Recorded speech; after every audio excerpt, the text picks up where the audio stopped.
All right, so I saw the video to your song, Somethin Bout A Truck. Yeah. And what you're kind of implying is that chicks are attracted to trucks, right?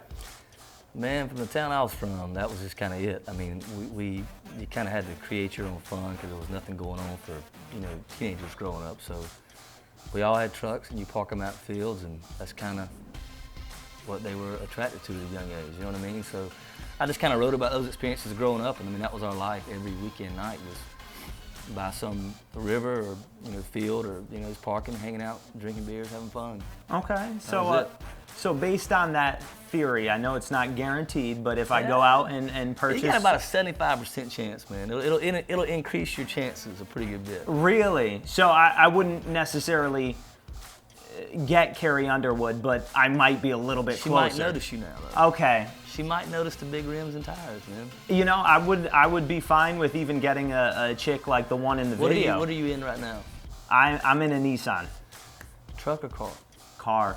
Yeah, 75% increase. It's a two-door, though. I mean, yeah, that might be all right.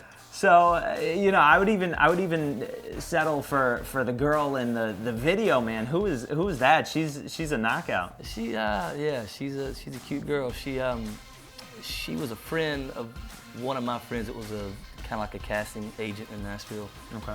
And we met, and we just hit it off as far as personality-wise. Like we could joke around with each other, and I felt like that would be easy for me in the video, somebody I could joke around with. It was with that agency, so. He said, "What about her?" And I said, "Yeah, let's go with that, man." And we had a blast shooting it. Not your girlfriend, though. No. We actually got a little tipsy shooting the video. I mean, that's how we both kind of, warmed up and kind of just had a good time with it. And I said, "Let's make this thing real." So that's what we did. We just we kicked back and had a blast. And the directors had to actually get us to hold back from drinking because we started getting a little too I could towards the end of the video I was having problems maintaining my focus. I was getting a little lazy-eyed, so we had to cut back a little bit. Put apple juice in the beer, Hey, there's a pretty steamy kiss scene there, and it didn't look like you required too much acting for that, huh? We were just cutting up, man. We were just having a good time. We did. We had a good time on the set, man, and she was great. It was easy. I mean, it was just easy because we were comfortable around each other. So it was a good time, man.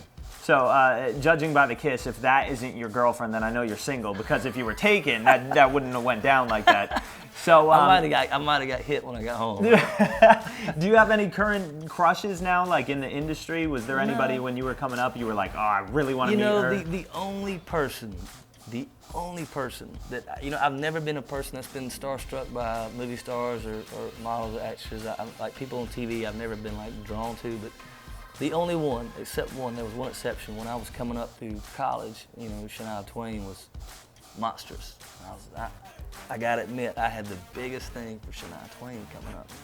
And years ago, we were at the CMAs, and it was probably 4 or 5 years ago, and she was standing beside me backstage, and she said, she looked up at me and said, "Hey, how you doing?"